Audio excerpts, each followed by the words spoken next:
Good morning and welcome back to the garage. My name is Steve. So today we're going to be going ahead and spraying Raptor Liner on the bottom of the 1970 Triumph Spitfire. In the last video you saw me go ahead and throw down 2 coats of epoxy primer, and today we're going to get that Raptor Liner on there. So stick around, it'll be a cool video. Alright, so you guys don't have to bear with me on this video. Right now my next door neighbors are getting their roof replaced, and so that's actually the reason that I'm not working today. I took the day off because I knew that was going to happen. So just bear with the noise. Anyways, here's what we're working with today. We're going to be working with a tintable Raptor Liner, which is a product from U-Pol. It is a thick urethane paint, essentially. It is not a rubberized truck bed liner or anything like that. It is a urethane paint. It just sprays on really, really thick. We're going to be working with some 3M urethane seam sealer, and then we're going to be tinting the Raptor Liner with Viper Red from Kirker, which is going to be the color of the car. So let me go ahead and get a couple of things set up, and then I'll jump in, and we're going to start by cleaning the bottom of the car.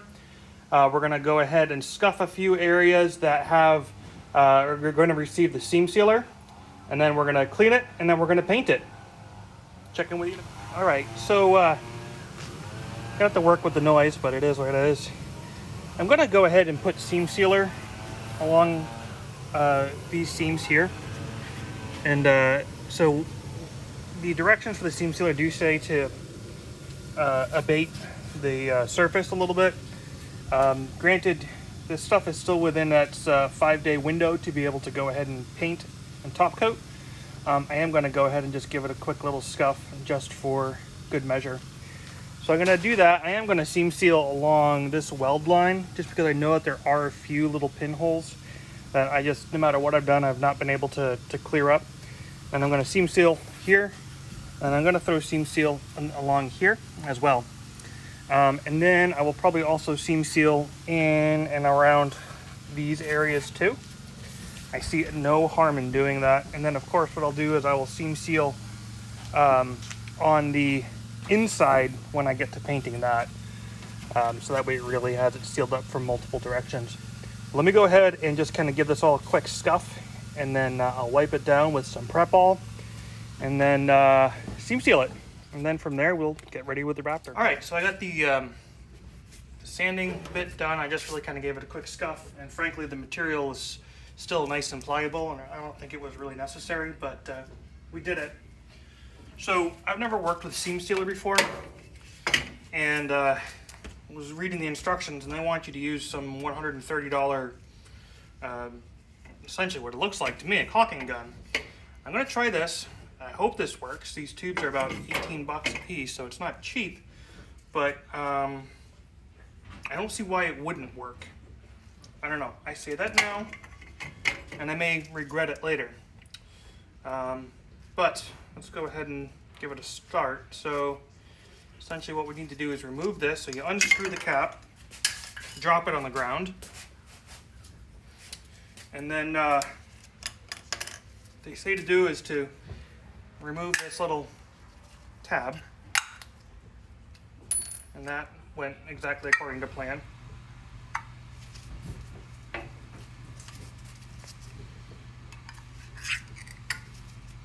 Okay. Yes, I mean, it's just a regular, it looks like it should work. I don't see why it won't. Alright, so then supposed to blow the dust off. Okay, cool. Insert the flex pack applicator in here to crack it open. Okay. Screw this on.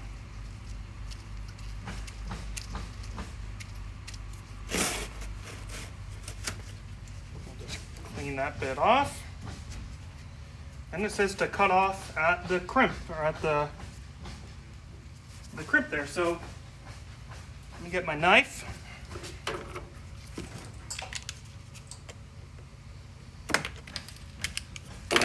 All right. Put it in the gun. Let's go. we're gonna go ahead and give it a try.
All right, so the roofers are really going at it next door. So I have to probably speak up a little bit, but I got seam sealer in all the right places, all the nooks and crannies. I had a hard time getting it in here, so it's a little sloppy, but whatever. And I think that we're gonna be pretty decent with this. So the 3M product says it needs about 30 minutes to dry before I can go ahead and top coat. So I'll go ahead and I'll give it its 30 minutes there, and then we'll go ahead and top coat. Looking here, maybe I'll put just a little bit along this edge here too, just for good measure, because I have some left over. But yeah, pretty good. I didn't really need to put it along here, along that seam, but I figured why not? I've got it. And so yeah, it ain't pretty at the moment, but once it's covered with a nice red Raptor liner, you won't even know it's there. All right, so we are back. I have gone ahead and started masking off just kind of the general body lines of the car. I just really gonna try to avoid overspray as much as possible, just to try to keep it clean. But again, I'll be stripping most of this off, but again, I just don't want to have to deal with more work than I have to. So got this more or less ready to go. I got to go ahead and get the shuts gun set up. I got to get my air set up and get it mixed. So we'll take a minute, get that done, and actually I'll show you the mixing process because that's pretty cool. And then we'll go ahead and get this stuff sprayed. It's a beautiful day here in Orlando, so let's lay some Raptor. All right, so let's talk about what comes in your kit from Raptor Liner. So again, this is the Raptor Liner tintable kit, and this is the 1 gallon kit. So it comes with 4 of these tintable bases. Comes with your hardener. Comes with what's called a shuts gun. I did add the filter on here, but typically it's just just the gun itself. Comes with a little measuring cup and then instructions. Really, it's as simple as measure and then pour, shake, and then spray. So what you're going to do is you're going to add your hardener, and it's going to be a 3-to-1 ratio for using the shuts gun. And so we're going to do, I believe it's going to be 8 ounces of hardener, 8 ounces of paint, all into here, shake it, and we're good to go. Let's take a look at what's inside of this. It's a creamy, milky color, and it's only really filled to about here. So there's plenty of room to add your ingredients. So let's go ahead and make sure we got everything measured out. We'll pour it, and we'll get 1 jar going. I'm probably going to need 2 to get the first coat on. We'll see. And then we're going to give it an hour to dry, and then we'll go ahead and do a second coat. All right, so what I need to do is I need to actually activate the paint. So I need to do a 3-to-1 ratio for the paint. So we'll do that, and then we'll have this ready in the mixing cup, and then we'll go ahead and do the activator, and we'll put it all together. As you all know, I already chose Viper Red, so that's going to be the color that we're going to work with today. Again, this is a Kirker color, and it is a urethane-based paint. Now, let me get some gloves on real quick. Alright, so because this stuff does get stinky, I'm throwing on my respirator, so good luck understanding me. Alright, so again, we're doing 3-to-1. We want about 8 ounces. So we're going to start here. We're going to go to the 4 line here. We'll add our next part up to that line.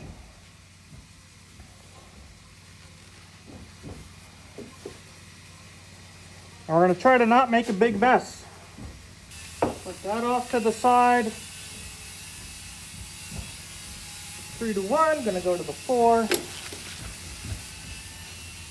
This is the urethane activator slow speed. All right, let's give this a good stir, stir, stir. All right. So now, I'm going to go ahead and fill my activator up to the fill line. All right, so I'm going to start with pouring the activator on in.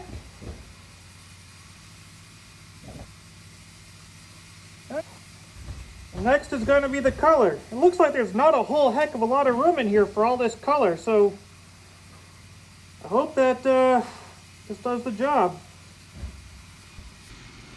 Well, I only did about half of what it said it was going to need, but followed the directions. So now I'm going to go ahead and place the lid on. We're going to shake it up.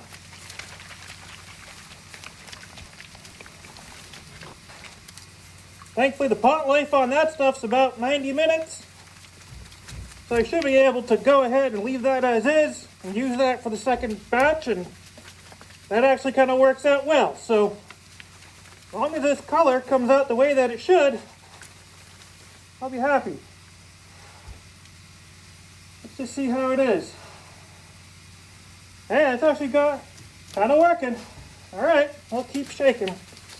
Then you got to shake vigorously for 2 minutes. All right, that's got to be 2 minutes.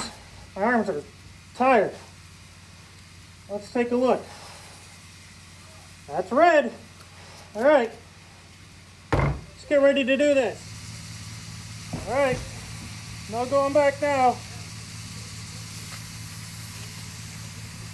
Just for reference, I have my gun set to about 60 psi at the compressor. It is said to be spraying this between 40 and 60 psi. So I'm going for 60. We're going to go ahead and do a test spray real quick on a piece of wood just to see what it's like, and then we'll go ahead and hit the car.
Mix up another batch.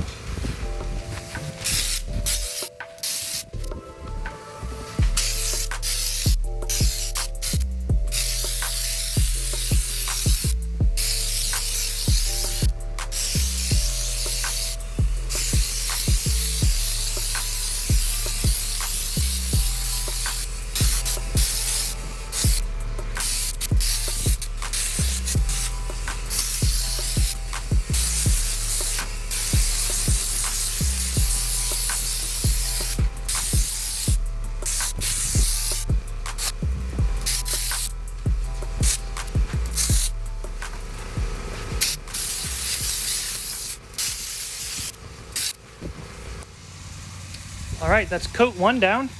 So 1 coat on the bottom of a Spitfire does take 2 containers, so a half gallon of the Raptor Liner.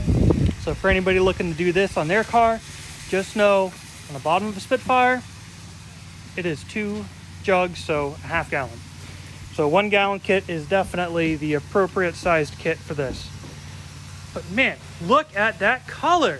Oh, that is just absolutely beautiful. This is exactly what I wanted. This is just phenomenal. I am absolutely over the moon that I'm actually laying color on the Spitfire. So we're gonna go ahead and give this an hour, and we're gonna let this go ahead and dry, and then we're gonna go ahead and apply coat number 2. Already got my shuts gun all cleaned up, so that's just ready to go. We'll do a little more mixing, and then we'll go ahead and apply it. Check in with you in an hour. All right, we're back. So we are now 1 hour past the time that I went ahead and I sprayed the first coat, and this stuff's already hard. It's really rather impressive. So I got the next batch mixed up. I'm gonna go ahead and lay down the second coat. I can see some spots that I kind of missed, so I'm gonna try my best to get it.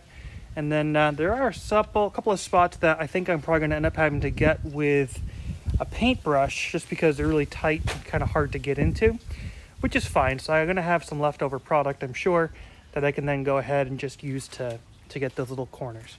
So let me get you set up on a tripod, and let's go ahead and lay down coat number 2.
All right, there we have it. That is 2 coats of Raptor Liner, and I think it looks fantastic. I love the color. So glad that I went with the Viper Red from Kirker. I think it looks just absolutely amazing. I don't have a lot of other work that I can do on it today. I really pretty much got to let this stuff dry and cure. I did take a paintbrush and I got into the edges like I was talking about that I couldn't really reach with the gun. So I think that that's all pretty solid. So now we're just going to let it dry, let it do its thing, and go from there. Let me go ahead and get cleaned up, and we'll wrap up this video. All right, so in wrapping up, I really think that Raptor Liner is a fantastic product. I would definitely use it again. Of course, we're going to see how it lasts, but supposedly it can last for a good 20 plus years, which is fantastic. And it's not like the car is going to really face any kind of extreme climates or challenges where it's going to need to be used as a rugged thing, but I wanted to use it mainly to go ahead and help hide some of my really, dodgy welding, but also to kind of just give it an added extra bit of strength. So I think it's going to do both, and it's going to do fantastic. So yeah, if you haven't checked out Raptor Liner yet, please definitely do so. Remember, it is a urethane-based paint.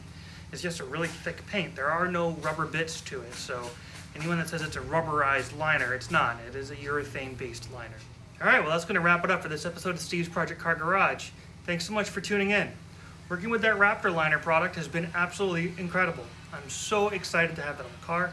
I think it looks fantastic. I keep looking at it over here, and I can't believe that my car actually has the color on it that I'm going to paint it. Progress has been going great. If you haven't done so already, please make sure you go ahead and subscribe. Click the bell to get those post notifications, because I'm going to keep this content coming. We're just getting started. We're only about halfway through the actual restoration of this car. We have the entire chassis to do, and of course all the body work. So really, more like a third.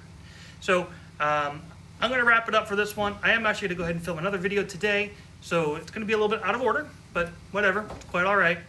Just remember that when you're working on project cars like this, please make sure that you do not be that dreaded previous owner. Cheers.